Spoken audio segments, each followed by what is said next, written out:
katahimikan ng gabi, ako'y nag-iisa.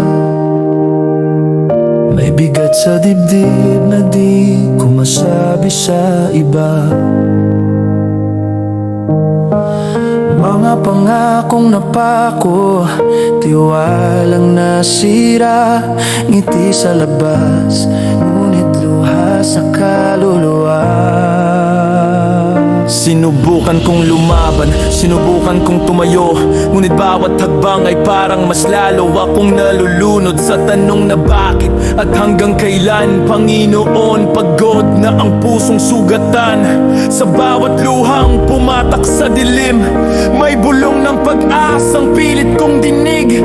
Kahit di ko makita ang bukas na darating, may liwanag pa rin sa panalangin. Mag-ingat ka, sa pusong madaling masaktan. Kapit ka, huwag bibitaw. May Diyos na laging nagmamahal. Mag-ingat ka sa mundong puno ng panlilinlang. Hindi ka nag-iisa sa laban, may pag-asa sa bawat sugat.